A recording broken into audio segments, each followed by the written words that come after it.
Bienvenidos, queridos amigos, a una nueva edición de este programa que se llama Marcando el Norte. Tenemos hoy como invitado al profesor de Historia de la Universidad CEU San Pablo, don Alberto Bárcena. Bienvenido, don Alberto. Usted sabe lo de marcar el norte. Le digo, vamos a marcar el norte porque como se nos van incorporando cada programa gente nueva, a lo mejor no saben marcar el norte algunos. O no saben qué norte marcamos aquí. Porque nosotros tenemos los puntos cardinales clarísimos. Tenemos el sur que va a nuestra espalda, ¿no? Según esto, el este que iría a nuestra derecha, el oeste a la izquierda, pero cuando llega el norte, no decimos que marcamos hacia el norte, sino que lo marcamos hacia arriba. Porque los hombres... concebidos como se conciben en este programa, como criaturas de hijos de Dios, donde tenemos que ir es al cielo, al norte. Así es. O sea, ¿no? Bueno, y en esta clave es en la que interpretamos pues las ideas que vamos exponiendo aquí. Más claro, como además los dos somos profesores, profesor es el que profesa, pues acabamos de profesar nuestras ideas, para que nadie se lleve a engaño. Prometió usted, la última vez que estuvo aquí, hablar de Napoleón, porque la Revolución Francesa era tan amplia, hablamos de la Vendée, terrible. Sí, un episodio terrible. Y claro, nos quedamos en Brumario. Brumario. ¿Qué es Brumario? Pues en ese cambio del calendario que hicieron, de los meses y todo... La cursilería esa. Brumario era pues como los meses Pradial, Floreal, etcétera. Brumario es el mes de las brumas, porque ellos se guiaban por los fenómenos de la naturaleza. La naturaleza. Claro. Nada de decir que hoy es el día de San Antonio, no. Ni Santa Rita, ni... Panteísmo. Ya el día del... Dice, el día de la alcachofa. Hay que ser cursis para decir que hoy es el día de la alcachofa. Es una cosa surrealista. O el día de la lila. Dice, ¿qué día es hoy? El día de la lila. Pues el general Brumario, que es como le llamaron a Napoleón, primero le habían llamado Vendimiario, porque en ese mes ya dio un golpe, acabó con los monárquicos que se querían sublevar en París, se hizo famosísimo y un ídolo. En Brumario lo que ocurre es que vuelve de Egipto, a donde le habían mandado a perder el tiempo y quitársele de encima, porque le temían ya, como futuro jefe del Estado. Se le veía venir, ya desde chiquitito. Sí, no, ya. Bueno, porque grande no era nunca, era chiquitito. No, era Napoleón. Chaparrito. El pequeño, ¿no? El chico llamaban a su sobrino, porque no llegó nunca donde su tío, pero era bastante más alto que él. Sí. El caso es que Napoleón... Aunque ya los pintores de cámara se encargaban de... Bueno, lo que podían, sí, estilizarle, ¿no? Todo lo posible. Sí. Pero vuelve... ¿Se acuerda usted de esa foto de Napoleón que está en un caballo con las patas encapitadas hacia arriba, blanco? Un caballo blanco. Blanco, cruzando las montañas para ir a Italia. Sí. Pues ¿sabe usted cómo cruzó las montañas? En una mula negra, nada de caballo blanco. Pero el pintor. Como pudo. Le pintó ahí todo. Sí, bueno, hay toda una mística en torno a él, ya su iconografía impresionante, como con pocos jefes políticos, claro. Bueno, pero siempre todos los jefes políticos han tenido los pelotas de la cultura, dándoles betún, porque claro, después reparten alpiste. Claro. Hoy los hay, o sea, sí, claro. Coja usted los medios de comunicación y ya verá usted, se encuentra con, dependiendo cómo cambien, pues... Estamos en pleno neoclasicismo, con lo cual pues a la emperatriz se la representa como una matrona romana y todo esto, claro.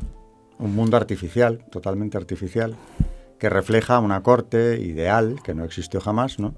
Pero de casi dioses del Olimpo más que personas. Pues de Napoleón, respecto a la religión, que es lo que aquí nos ocupa, hay algún autor que decía que, y por eso le trataba como católico, que se le ponían los pelos de punta cuando oía el sonido de las campanas de su pueblo. Dice, luego era católico. Digo, no, eso me recuerda a mí una vez el consejo de un sacerdote que le dijo una vez una persona: yo siento una cosa aquí, no sé si tendré una cosa así por el estómago, no sé si tendré vocación. Dice: mírate que a lo mejor lo que tienes son lombrices, ¿no? O sea, claro, Napoleón sentía una cosa por aquí cuando oía las campanas, pero eso no tiene nada que ver con la religión. No, en su caso, además, católico, bueno, estaba bautizado, pero católico en cuanto a la fe, no. ¿Qué era entonces Napoleón? Pues no me atrevo a decirlo, no lo sé exactamente. Un agnóstico, quizá. Deísta, en todo caso, estaría más cerca quizá del deísmo. Alguien, sobre todo era una persona, como dijo él, porque tenía unos delirios de grandeza espectaculares, desde Clodoveo hasta el Comité de Salud Pública, asumo toda la historia de Francia. Toma. O sea, él encarnaba la historia de Francia. Cuando era un corso que había luchado por la independencia de Córcega, hasta su primera juventud, y ya de repente en plena revolución, cuando él empieza a hacer carrera militar, cambia y se hace francés, bueno, como Clodoveo. Claro, y asume toda la historia de Francia, es la personificación de Francia, y quiere crear un régimen nuevo donde el centro de todo sea él, y desde luego París. No, es un pragmático. Él lo que se da cuenta es que gobernar contra los católicos en Francia, que Francia, no lo hemos dicho, pero Francia era... lo decimos en Cursi, le fille aîné de l'Église, la hija primogénita de Francia. No era una nación católica cualquiera, sino...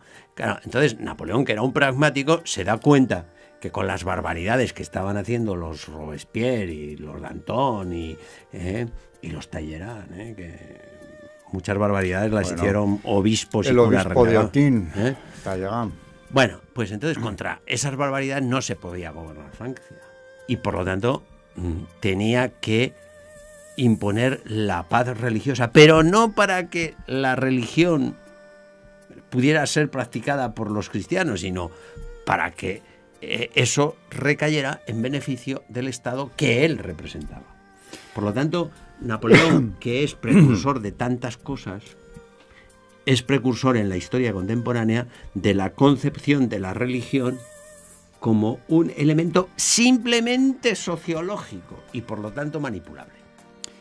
Claro, efectivamente él, en Egipto le empiezan a llegar noticias de que se están perdiendo las grandes conquistas que él, con otros generales de la revolución, habían llevado a cabo en Europa a favor de Francia.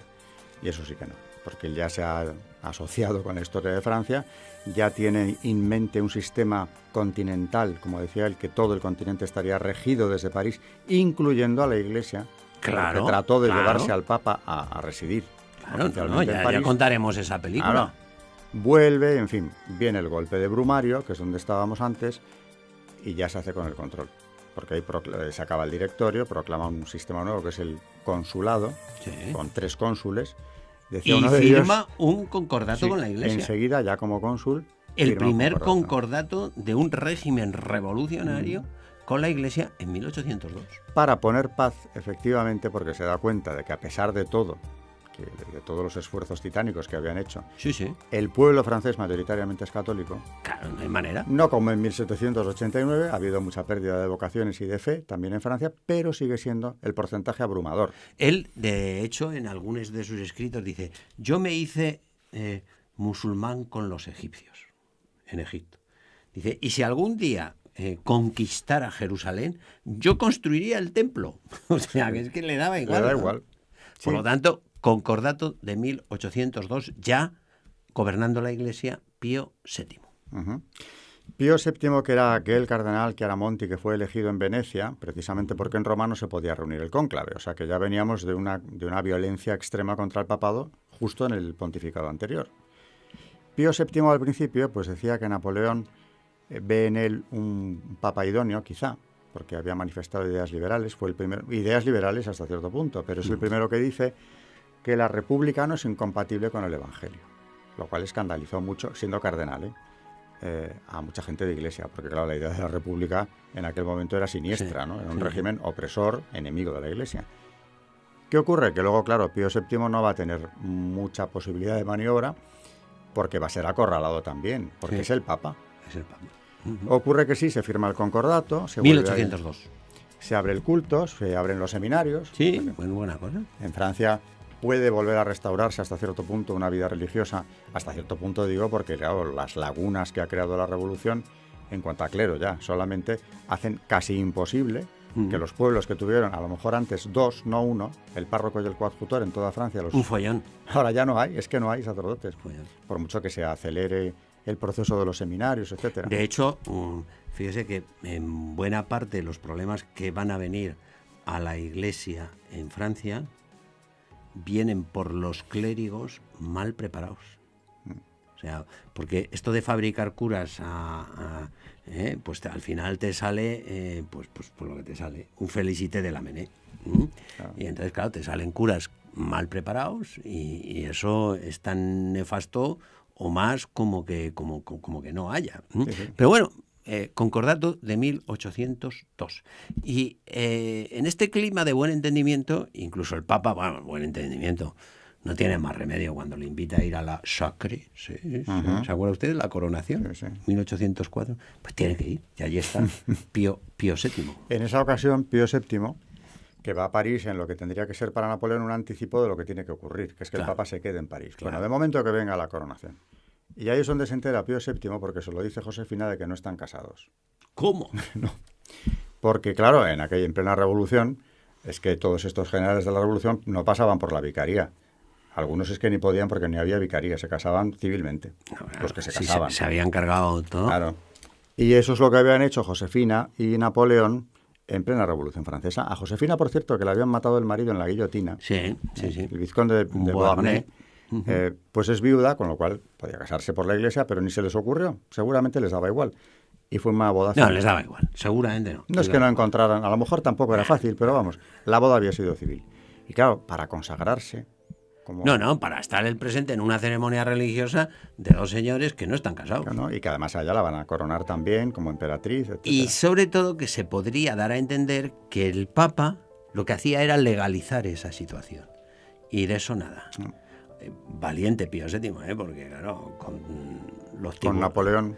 El caso es que ahí en ese momento pues parece que hay una muy buena armonía, porque aparte del concordato, pues luego se aviene a ir a París, etcétera, pero esto va a durar muy poco tiempo, porque 2 años más tarde, con el pretexto de que el Papa no se aviene al bloqueo, el bloqueo continental contra Inglaterra, porque dice que no ve motivo y que él no va a seguir la estrategia política. El bloqueo continental, explíquelo usted en qué consiste. Pues era una idea de Napoleón. Los ignorantes no sabemos de qué va. Para asfixiar a Inglaterra, que era su gran enemiga, con la que no pudo jamás, no permitir que ningún barco inglés pudiera entrar en un puerto del continente. No pudiera pero para eso tienes que controlar todos los puertos del continente. Claro. Para lo cual necesitas que funcione lo que él llama sistema continental. Claro, es decir, que todos los países estén supeditados a tu poder. Y claro, quiere que también los pontificios. Y dice, no, y el Papa dice, no, yo no, estas medidas no. ¿Qué hace? Ahí ya se quita la máscara, invade otra vez los estados pontificios, que vuelven a estar invadidos. Él, de todas maneras, había dado ya algunas muestras del incumplimiento del concordato. Sí, hombre. Algunas...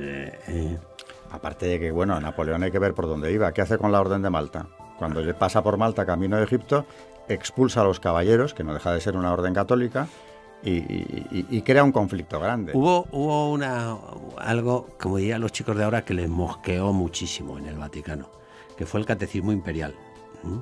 Que claro, amparado en el concordato, redactó el Catecismo Imperial. ¿Y qué tenía el Catecismo Imperial? Como hemos hablado del control de la religión en beneficio político, ¿qué tenía el catecismo imperial? Bueno, pues que tú ibas en el catecismo que tenía que estudiar a los niños, y el primer mandamiento pues es una cosa razonable, el segundo también, el tercero también, y el cuarto, amigo mío, el cuarto pasabas hoja y seguías en el cuarto y dale que te pegó con el cuarto, no llegabas al quinto. ¿Por qué? Porque el cuarto era honrar padre y madre. Y dentro de honrar padre y madre era honrar a la patria. Y ahí era donde Napoleón dice, ¿y en qué consiste honrar a la patria? Oye, y ahí cuela el tío una educación para la ciudadanía como pocos han hecho, ¿no? Claro. Entonces, claro, dígame usted, una cosa es el catecismo y otra cosa es que usted aquí...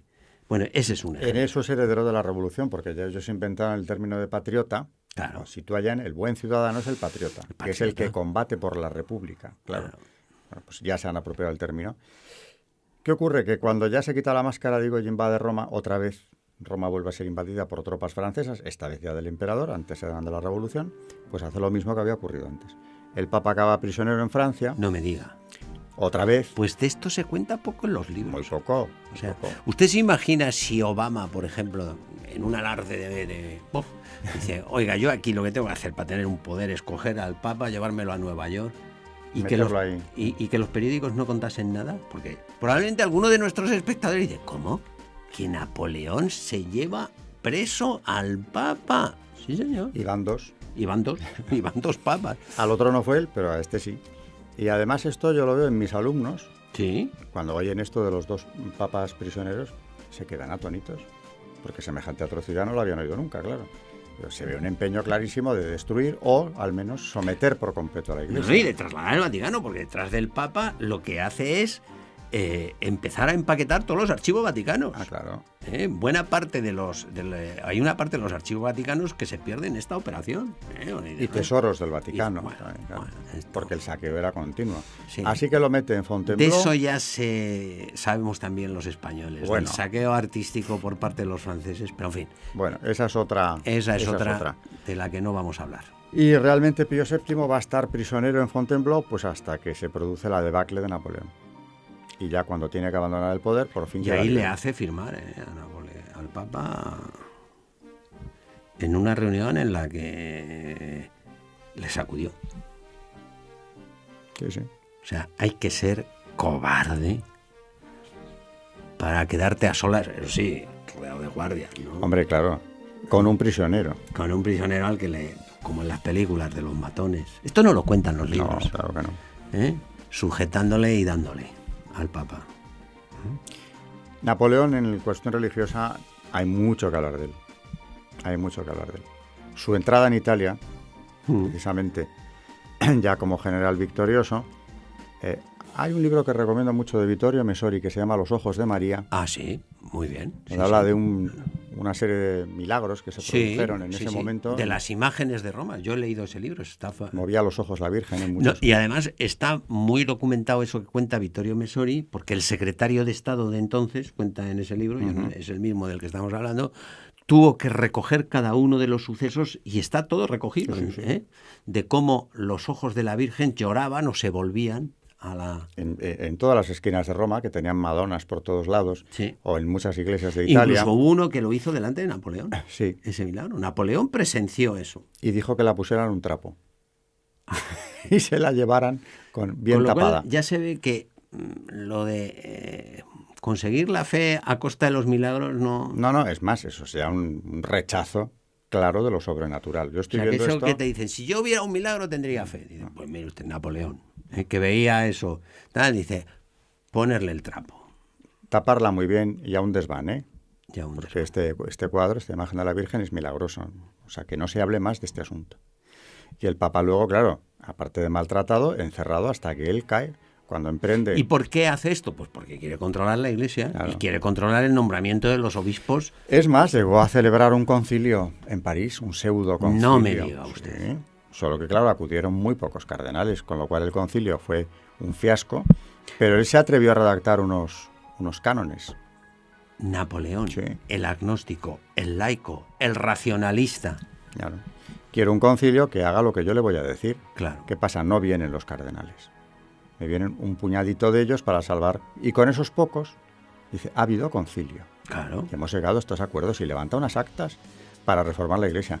¿Qué decían, entre otras cosas? Que Teniendo sí. en cuenta que Francia es la patria del galicanismo, es decir, de Sí. esa teoría que dice que por encima de la autoridad del Papa está la autoridad de los obispos de un reino. Ujú. O sea, que Sí, el esto peligro tiene- era muy gordo, ¿eh? Tiene mucha tradición, e incluso ya con Luis XIV, desde luego lo tiene. Sí, ¿no? Por eso, Claro. es que montar un concilio con eso... Napoleón, o sea, que se coge al Papa, a Fontainebleau, le sacude sacude, y no lo suelta hasta que él ya, después del desastre de la campaña de Rusia, pues tiene que soltarlo, porque igual que le deja a Fernando VII en libertad y firma con él el Tratado de Balancey, por el que él le reconoce rey de España. O sea, Sí, ahí sí. ya suelta todo. No, bueno, suelta porque le dan en Waterloo hasta Porque no puede, no puede seguir más. reteniéndolo. Entonces, el rey de España vuelve a España, el Papa vuelve a Roma. Por cierto, el Papa vuelve a Roma y vuelve a instaurar o a organizar de nuevo a la Compañía de Jesús lo primero. Lo primero. Aquella que se disolvió precisamente Sabía por dónde daba. Muy bien sabía. Y hace otra cosa, ya que estamos hablando de Napoleón, y es que, claro, ¿cómo dice eso? Ve victi. Ay de los vencidos. Entonces, todos esos que doblaban la rodilla ante Napoleón y los napoleónidas que había puesto en todos los tronos de Europa, bueno, ahora vete diciendo que te apellidas Napoleón. Bueno, de hecho fueron senadores franceses con el magistral Talleyrand una vez más a la cabeza los que fueron a rogarle a Luis XVIII, el hermano de Luis XVI, al conde de Provenza, que aceptara el trono de Francia, claro. El Senado napoleónico. ¿Y dónde se refugian los napoleónidas? En Roma. Claro. El único que les da acogida es Pío VII. En consideración, a Pío VII no se le olvida que Napoleón le ha hecho el concordato y que ha servido para pacificar los ánimos. Y el único que da acogida a su madre, entre otros, en Roma, es Pío VII. No tenían dónde caerse. Por eso el Napoleón el Chico, donde empiezan las revoluciones, es en Italia. Dice, ¿por qué? Dice, bueno, porque estabais acogidos por el propio Papa al que tu tío le dio pal pelo. Sí, sí. Ahora, ese Napoleón el Chico, y también por estrategia, pero sí un juego diferente. Estoy hablando ya de Napoleón III, en el siglo XIX, el sobrino. El sobrino. El de Eugenia de Montijo. Exactamente. Que tuvo con ella grandes desacuerdos por el tema religioso. Sí. Ella era, aparte de española, ella era muy devota. Y por más cosas. Bueno, muchas otras, de distintas formas y tamaños, claro. La de siempre, claro. Claro. A él le gustaban las faldas y, claro, la Eugenia de Montijo era una española, como Dios manda. Aparte de que en aquel París del Segundo Imperio lo tenía muy fácil, ¿no? Vamos a quedarnos con el primero. Decía que, curiosamente, Napoleón III, en cambio, no creo que mucho más religioso que su tío, mantuvo una guarnición militar en Roma hasta 1870, que con la guerra prusiana tiene que sacar de allí, y es cuando ya asaltan, por fin, los estados pontificios, lo incorporan a Italia, se acabó para siempre el poder temporal de los papas y se inicia la llamada cuestión romana, que no se resolvió hasta el siglo XX. Ya. O sea, que ha habido un pugilato, una lucha por acabar o someter el poder de la Iglesia desde la Revolución hasta el siglo XIX bien entrado. Ahora, fíjese qué diferencia hay entre, precisamente por el concepto que tiene de persona un cristiano de uno que no es cristiano, el último detalle que tiene Pío VII con Napoleón, cuando se entera que está allí desterrado en una isla perdida y que está muy mal y que se va a morir, es Pío VII el que dice, vamos a mandarle un cura de su pueblo. Y se preocupa de que el abate Viñoli se coja un barquito y se vaya allá a ver si al final consigue que se convierta. Porque al final lo que a los cristianos nos ha interesado, por eso lo de Marcando el Norte, que donde tenemos que ir es al cielo. Y porque sabía el Papa... No tenemos que ir al Palacio Imperial. ¿Que cuál era la voluntad de Dios? Pues que ese que combatió a la Iglesia o trató de someterla se convirtiera y se salvara. Siendo quien sea. Claro. Es que ese ejemplo de Pío VII es el que nos sirve a nosotros, señores. Que nosotros, donde tenemos que ir, no es al Palacio de la Moncloa, ni a la Cátedra, ni a la Dirección General. Tenemos que ir al cielo. Claro. No tenemos nada mejor por lo que trabajar en todo, por muy lejos que lleguemos. Pues dicho esto, hemos acabado con Napoleón. Que en paz descanse. Me queda tiempo para despedirle. Muchísimas gracias por haber estado con nosotros. Muchísimas gracias a ustedes. Díganle a los amigos que vamos a seguir, que nos vamos a poner a trabajar para que dentro de muy poco tiempo les podamos ofrecer una nueva edición de este programa que se llama Marcando el Norte.